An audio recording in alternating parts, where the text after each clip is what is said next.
तरह तरह के पुष्पों को देखा है तो उनका मन बहुत मोहित होने लगा और बड़े प्रेम से आनंद से वो देख रही हैं।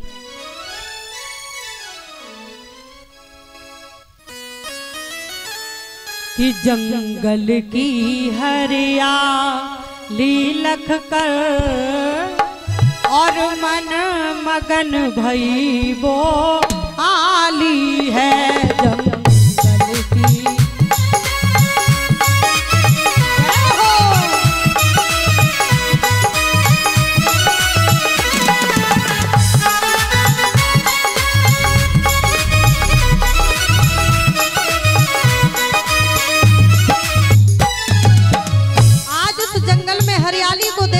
तरह तरह के पुष्पों को, तरह तरह के पक्षियों को, हो जंगल की हरियाली लख कर और मन मगन भई वो आली है। क्या बात है,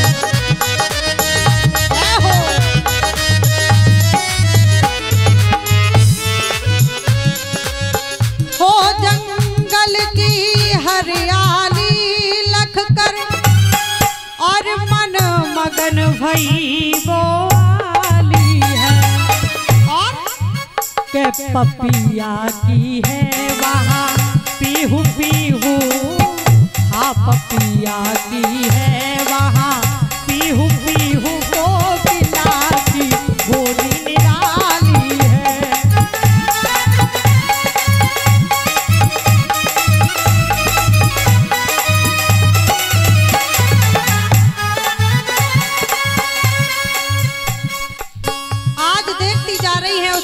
शोभा को हाँ मौसम बहार था जब बहुत, अब रानी बड़ी अगारी है।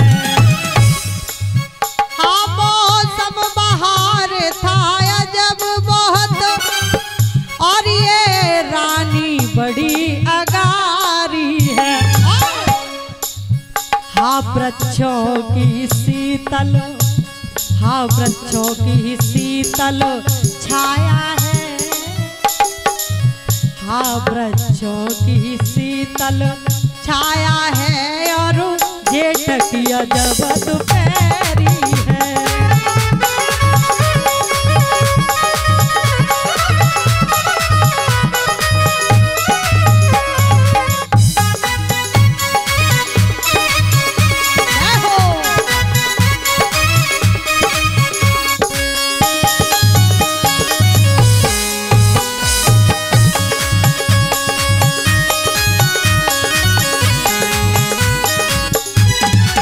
कोयल बोली बाग में, हाय कोयल बोली बाग में, हो आज रानी ने देखा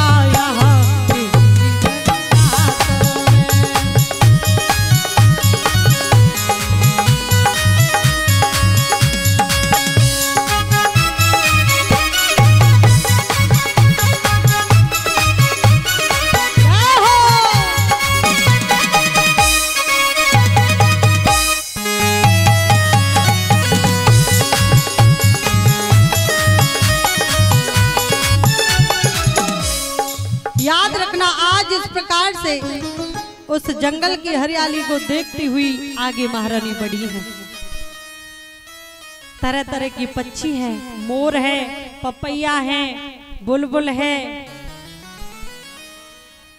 कोयल है, सब कुछ है।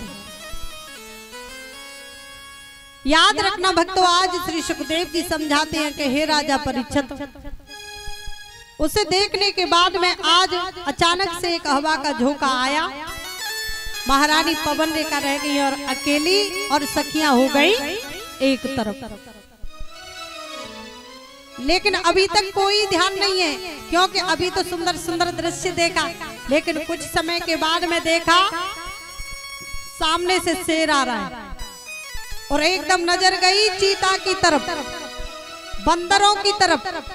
तो आज उसकी तरफ वो जैसे ही दौड़ने लगे तो एकदम महारानी डर गई और एकदम कहने लगी, ओ सखियों मुझे बचाओ, ओ सखियों मुझे बचाओ, ओ बहनों मुझे बचाओ, ये शेर मेरी तरफ दौड़ रहा है, ये चीता मेरी तरफ दौड़ रहा है। याद रखना वो सखियां तो उसकी आवाज को नहीं सुन पाई, लेकिन एक द्रुमलिक नाम का राक्षस था जो झाड़ी के पास से महारानी के उस स्वरूप को देख रहा था। उसने आवाज को सुना और आवाज को सुनने के बाद में आज महारानी पवन रेखा के जो स्वरूप को देखा और उसी समय पर उसने मन में विचार किया। उसी समय पर इसने राक्षसी रूप को त्यागने के बाद में आज महाराज उग्रसेन का रूप धारण कर लिया। आज उग्रसेन का रूप धारण करने के बाद में महारानी से आकर के कहा, हे महारानी क्या बात है। महारानी मन में सोचने लगी कि अभी तो इनको हम महलों में छोड़ के आए, अचानक से यहाँ कैसे आ गए। हो सकता है कि इनका हमारे बिना मन नहीं लग रहा था तो इसलिए ये चले आए हैं। ये मन में विचार किया तो पहचान नहीं पाई, क्योंकि वही चाल, वही ढाल, वही बोली। उन्होंने कहा कि मेरे सामने किसी की हिम्मत नहीं है जो तेरी तरफ नजर करके देख भी सके, इतनी किसी की हिम्मत नहीं है। महारानी ने कहा कि अब मुझे क्या चिंता है। याद रखना वन भ्रमण करते रहे, कुछ समय के बाद में आज उस पापी ने महारानी के साथ में छल किया और छल करने के बाद में आज वो दुष्ट असली स्वरूप में आया। जैसे ही असली स्वरूप में आया महारानी एकदम कहने लगी, अरे ओ पापी हो जा मेरी आंखों के सामने से। अगर तूने मेरे सतीत्व को अगर नष्ट ना किया होता तो पापी मैं तुझे अभी जला करके भस्म कर देती। ओझल हो जा मेरी आंखों के सामने से। तो उसी समय आज वो राक्षस जोर जोर से हंसने लगा, कहने लगा है कि हे पवन रेखा, जो होना था वो तो हो चुका, लेकिन अब हमारी बात ध्यान से सुनो। याद रखना यहाँ बाबा तुलसीदास जी ने रामचरितमानस में लिखा है, बड़ी सुंदर चौपाइयों में वर्णन किया है। ऐसा नहीं है कि राक्षस पहले ही थे और अब नहीं है, राक्षस आज भी हैं। केवल बात इतनी है कि पहले जो राक्षस होते उनकी कुछ पहचान होती, बड़े बड़े सींग, बड़े बड़े दांत और बड़े बड़े नाखून। नाखून तो आज भी नजर में आ जाते हैं। याद रखना बहुत बड़े नाखून जो होते हैं वो राक्षसों की पहचान है। अगर जिनके बड़े बड़े नाखून हो आज ही जाके काट देना शाम को, राक्षसों की पहचान होती है। यानी जो काटने वाली चीज है उसको तो रखाया जा रहा है, ऐसा जमाना आ गया, और जो रखाने की चीज है उसको काटा जा रहा है। बाल, नारी की शोभा होती है बाल, जितने बाल लंबे होंगे उतनी ही नारी सुंदर लगेगी। लेकिन आजकल तो उल्टा हो रहा है। तो कहने का मतलब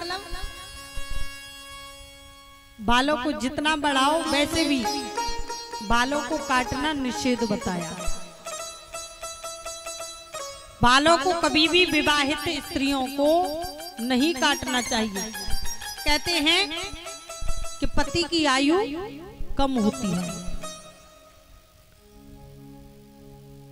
एक जब घर में झाड़ू लगाएं उस समय अगर झाड़ू से निकल करके जो सीख निकल करके जो गिरती रहती हैं और कुछ माता बहनाएं उनको उठाती हैं और अलग फेंक देती हैं, उनको अलग नहीं फेंकना चाहिए। उनको संभाल करके उसी झाड़ू में लगा करके, क्योंकि जो झाड़ू होती है वो भी घर की लक्ष्मी होती है। जो झाड़ू की कद्र करते हैं वहां लक्ष्मी का वास होता है, और जो झाड़ू की कद्र नहीं करते वहां से लक्ष्मी किनारा कर जाती है, ऐसा लिखा हुआ है। क्योंकि अगर झाड़ू नहीं होगा तो घर में दरिद्रता आ जाएगी। साफ और सफाई का दूसरा नाम लक्ष्मी है। एक तो लक्ष्मी होती है ये, और एक लक्ष्मी साक्षात वो होती है जहां साफ सफाई होती है, लक्ष्मी का वास वही होता है। बोलो गोविंद भगवान की।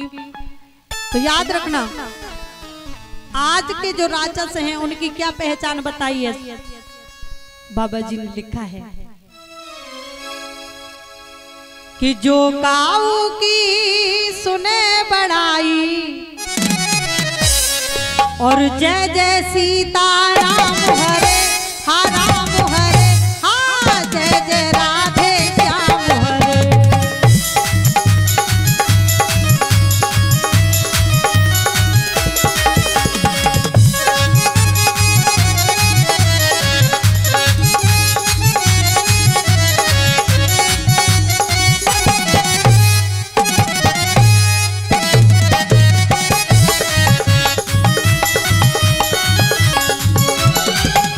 हाँ जो काऊ की सुने बड़ाई, हाँ जो काऊ की सुने बड़ाई, जय जय सीताराम हरे हा राम हरे हा जय जय राधे श्याम हरे हा जय जय राधे श्याम हरे।